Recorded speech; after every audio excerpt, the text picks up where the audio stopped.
Alright, yanji brand mo hwini kwa ye ensem no mu kasebo no mu den abi aye papa bia waga na mam hanom a edin ye na edin to the friend Ato Forson ye na nim say Ato Forson yi ekokra ambulance de fi abroche de baga na mam hanom sa case no den eda honom ambulance scandal saga enso ye den ewo ho we dia ye friend no Dubai for ana omode asem bia wabato papa Ato Forson so casing Ato Forson eso na we dey the helicopter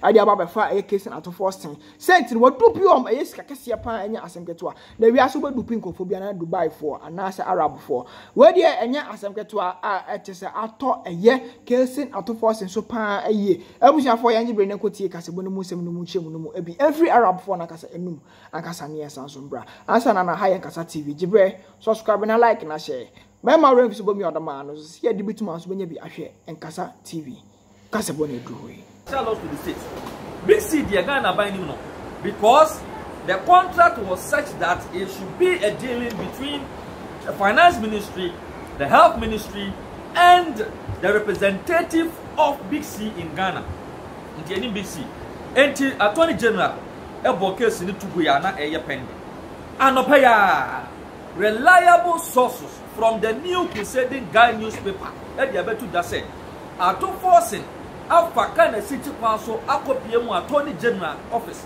ekura krata wo de pa chew self here waje ne mfum so atum say he actually caused financial loss to the tune of some 2 million euro to the state enti no kwan ontua so shocking.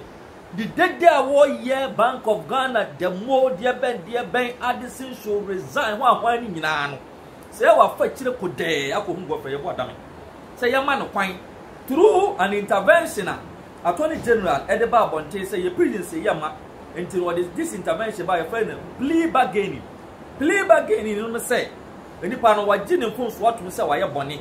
What cause a financial loss? Sikadu was saying and then they involved in the financial loss. Now what you at Yama Ghana, with some form of an interest, not to say, case no to a ebi, and First Capital Bank, Atuasian, or no, I hope Kwasa, or then I'm Ghana, Hanoma, Obia, and was some kind. So it is this same channel or medium, and I say, case Ato Forson, and a Muyusu. It is a said here, finally, Ato Forson idea to say, he truly caused financial loss to this state in bringing 207 minibuses as ambulances. Because when you do one, Kawan Fakrata officially and Attorney General on say, the person between us. When Suchinya University say, Ato Forson was the mind behind Big C, and then your Big C for and the bus on my between us. But Obina and tell Big C for Nechi initially, or mobile the Attorney General's office. Say young one can no. Now it is up to the Attorney General, Godfrey Abadami, and the state prosecutors to take a step. Now I say, Ato Forson, the Wadia your man, what chat you think? Now was so daddy good and I don't go for the name people bansono. You're right, Godfrey Abadami be just 1 hour into. But from our earlier experience, the Wadia big C for we know for sure. Say, Godfrey Abadami will not make that mistake. Say, Oji Ato Forson's plea at the Atum. Nemono, Obama Mran didn't pep. Never be also watching ho. You are aside Jessica. Now, interestingly, Gordon as a rebellion and a leaky this vital information. And now the New Crusading Guy newspaper. I carry this news and none of pay. And to be perceived further and better particulars from the movement team led by Gordon Aseribedia on this particular issue, because it is an issue of utmost interest to the Republic of Ghana and the two well-meaning Ghanaians. Daily, okay, but daily guide me. Ato Forson begs for settlement in 2.37 million euro case. Wrong. The same way. In fact, I am credit. Sir, Ato Forson I saw the panel. And a soft copy about it. We only hard copy. Okay, for Crusading Guidance version, the brand name had here. It's ended in your say Ato Forson runs for cover as he begs for mercy and makes offer to settle a criminal case against him. Ghana.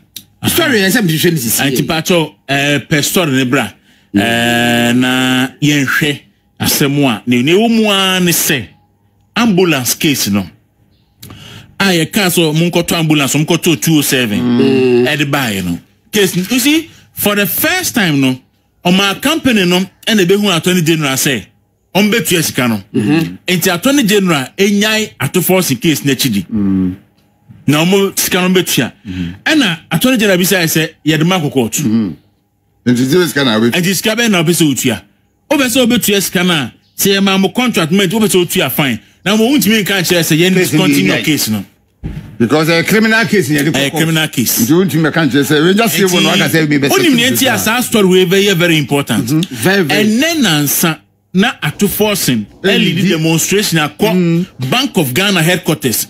Na oma describe Bank of Ghana headquarters so say where a crime scene. Adentia Ghana kwa huhiahiem.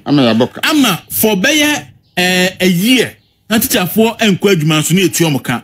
Na ye health workers ye mamu 50% of our pay as allowances.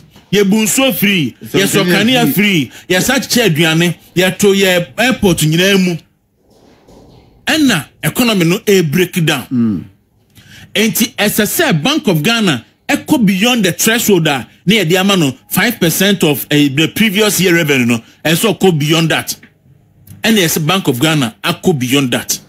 And no nti Ato Forson about mountain a belly demonstration at the tia buying I call it the Bank of Ghana governor no names. I call it Mampani names.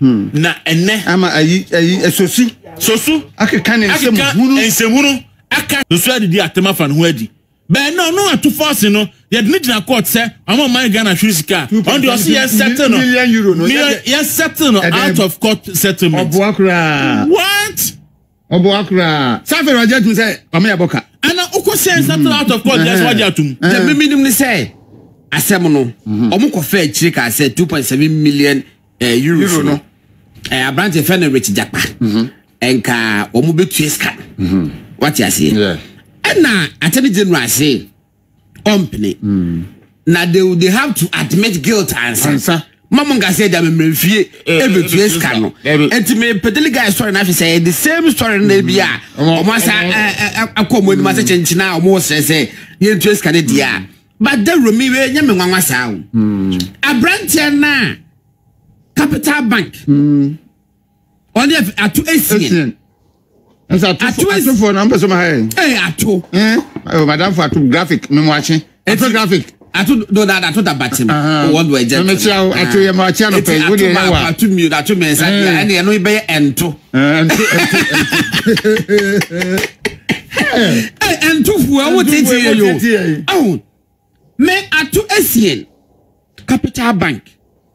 Estati ye no akwani ko chantro eko atei eko botons every said that crying criminality first finance minister say and can the bank ko komo pato o man to amo munti e no peso gu bank no why say ne ma we nyina stage yo 95 eko bank court was say won no enti waje atum was obetua wantua wabuso otwan ya dade ye bu aten no e no pe ko gina say mejitum say me yawi before that day no the car case obe settle but one pretty guilty and now omo reject ye baby ko prom case omo register na no so